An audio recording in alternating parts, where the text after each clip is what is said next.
إنما الدين النصيحة شأنها في الشرع عالي بالتعاليم الصحيحة ينجلي سيف الضلال وبأحكام صريحة ارتضاها ذو الجلال فاتبع هدي النصيحة ترتقي نحو المعالي. هدف كاسدتك مسلم كوقفك مركو مسلم نقضه ويول أما قول الراد عينيه لكن نرشو أهداف يريرو كسوكا يسيلاده وحال الربا أهداف يريرو سوكا إني أخد ميسو هدف كوين يعني وحكستو هدف كوين كوي عينيه وإنو النقضة وحان معنا بدنك تادك الصمينين مثلا إن الحوك ستو وشغيستي وأنتي يالتي ومباح ووح بنان نرشنا ولا قربه لكن هدي هدفك كوي دارين أيان كور إلهي كو قرآن كو أماني وحلي محي رجال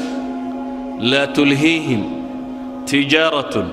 ولا بيع عن ذكر الله وإقام الصلاة وإيتاء الزكاة كوحبا إلهي أماني كوحدا الأماني وحلقوا المامي رغنمو الرجال ويان باليدي والرجال محي كسفوبة لا تلهيهم تجارة ولا بيع عن ذكر الله باع مشتركة إيا لعقت كسب الشديد كما ويعسه ما إلا وسيسه هدفكي وينه oo ah inuu salaad oogo inuu zakar la yimaado inuu ilaahay caabudo inuu xuso in aakhiro hortiisa ay taalo yakhaafuna rabbahum inay rabbigood ka cabsanayaan maalin qulubta ay gagadoomayso idan hadafka weyni waxaan soko oo dhami dabab kuma ridaan ceeriyaan maaha ka qarin karta mushkilada dadka haysata ugu badan waxa weeyaan ilaahay wuxuu ina leeyahay هذا صلاة دميسان محل ينيري فانتشروا في الأرض وابتغوا من فضل الله صلاة أمرك دميستان لولك كفاف إليه رزق دي سرات سدا ليلي واذكروا الله كثيرا لعلكم تفلحون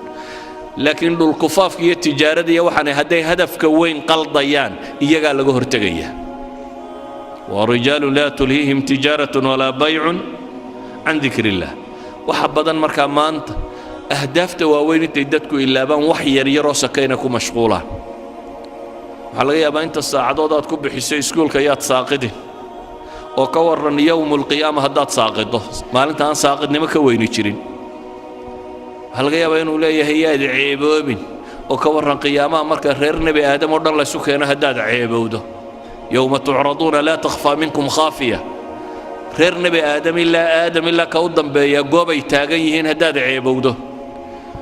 waxaa laga yaabaa inaad sileedahay noloshu way kugu adagtee fududee oo ka waran maalinta 50,000 oo sanadooda noloshaynu joogno dhamma waa imisa 60 sano 70 sano 80 sano ka waran maalin 50,000 oo sanadooda haddaad cadaabanto intaan janniya naarba la isla gaadhin kaana 50,000 sana maalina qiyaamuhu waa maalin 50,000 oo sanadooda 50,000 oo sanadood baa taagnaanaysa 50,000 oo sanadood baa dadkan la xisaabaya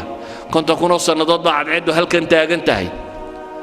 50,000 oo sanadood baad waxaad harsanaysaa waxaad xoogsatay ee hadafkaasi aad u xoogsatay 50,000 oo sanadood baad dhididaysaa oo dhididkaagu wuxuu gaadhayaa halka waa dunuubtaadu joogtay 50,000 oo sanadood baa ragga qaar harsanayaan oo carshu raxmaanka harsanayaan ay ka mid ahaayeen dhallinyaradii ku kobocday maxay ilaahay cibaadadiis madaxdii cadaaladda samaysay kuwii habeenkii istaagay ee ishooda ay ooyeysay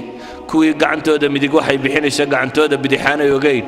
kuwii shahwaatu nafsiga ka soomay ee naaga quruxda badan leh inta u yeedheen ku yidhaahdeen ilaahay baan ka cabsanayaa ama inantii inanka quruxda badan leh u yeedhee tidhi waar ilaahay baan ka baqayaa ayay dhaaf kuwaasi waxa la yidhi iyagu carshu raxmaan bay harsanayaan cadaabkanaad ku jirta iyo waxa kana arki maayaan ka waran haddaad sileeday nolosha waxaad u baahantahay way kugu adkaatay biyo lacabo iyo sharaab iyo waxoogaa dabdabacsani inaad u samayso ka warran 50,000 sannadood haddii haraadka u kaa siiyo iyo ninka xawdka nebi maxamed ka cabayaan haraadayninba yacni hadafka weyne hadduu lumo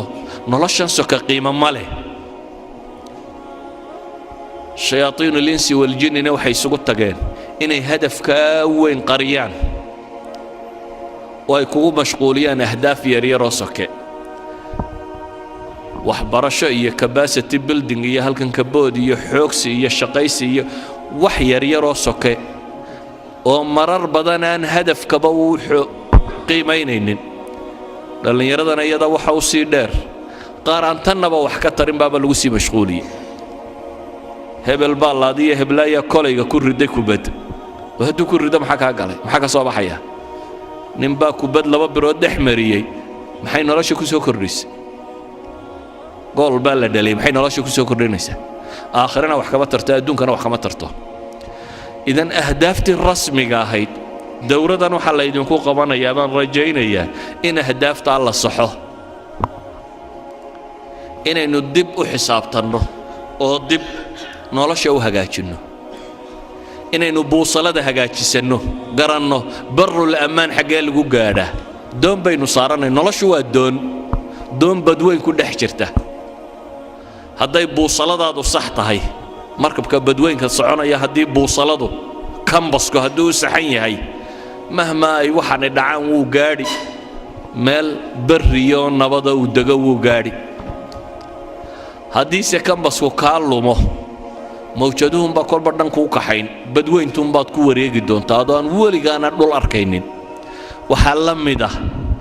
qofka noloshan garan waaya wuxuu jooga ka qabanayo haddaad cab oo cayaar oo boodbood oo wax dhal oo xoogso oo daaradhis oo kan samee dan hargeysaa joogtaan bal suuqa hargeysa isdhex taaga raggii dhisay meeye waa daartii xaaji hebel iyo watii ilmo hebel uma maqlaysaan meeye xaajiyadii ka tageen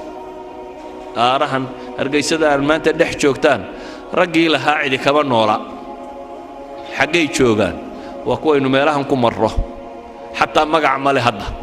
xabaalaha ka bannaybana asxaabulqubuurkii xaajiyanimadii iyo magacnimadii iyo maamuuskii iyo hebel wixii lumiye waa asxaabilqubuur waa dadkaa godadkaa ku jira ciiddaynu ag marayno ma waxaad diyaar u tahay inaad danda intaad dhisto ku biirtid kuwa magaclaawe halkaa ku jira aan la kala garanaynin xufraddan ay ku jiraan dabcan qaar bay janno u tahy qaarna naar bay u tahy laakiin inaga agteenna waa asxaabulqubuurun waxay isweydiinta leh markaa war maxaynu u noollahay dhallinyaroy xaggaa ku socotaa noloshaadu xagga ku socotaa jaamacad baan ka baxay shahaadad baan qaatay shaqo fiican baan helay war waa tegaysaaye waxaasoo dhammi waa maalmo waxaasoo dhammi kam labistum cadada siniin baa lagu weydiin doonaa labitnaa yowman aw bacda yowm fas'al ilcaadiin baa ku xigta maalin ama maalin badhkeed noloshii oo dhammi waxay kula noqon maalin ama maalin badhkeed markaad kaleba garan weydaad waxaad leedahay fas'al ilcaadiin kuwii tirin jiray bal ha la weydiiyo adigu inay maalin tahay iyo inay maalin badhkeed taad kala saari kari laaday ee bal cid labadaa kuu kala rajaxda ha la weydiiya baa taagan tahay oo nolosha ma maalin badhkeed baad dooratay marka ayuha alikhwa hadafka aynu raadacaynayno adiga lagaaga baahan yahay hadafkaa wixii lagu gaadhi lahaa cilmiya ragannimo ah xoogsiya dadaala adigaa lagaa rabaa inaad la timaado adiga jid baa lagugu talagalay guul iyo guuldarro iyo waxani waa iska meel soke adiga waxaa lagaa rabaa inay naftu kaa baxdo adoo rabbigaa caabudaya adigoo ariiqa saxa ah haya waxaa lagaaga baahan yahay as'ilada kugu soo beeganta nolosha inaad ka jawaabi karto oo aad uga jawaabi karto hadafkii lagu abuuray wixii aad ku gaadhayso kelmadaydu markaa waxay ku kooban tahay nolosha yoolkeedu yuu idinka qaldamin ilaahay waxaan ka baryayaa subxaana wa tacaala inuu ina wada sugo inuu inagu sugo ariiqa xaqa ah inuu inaga badbaadiyo cadaabkiisa inuu inagu sugo jidka jannada loo maro kuwii islaamnimada ku dhintayna laynaga yeelo subxaana wa tacaala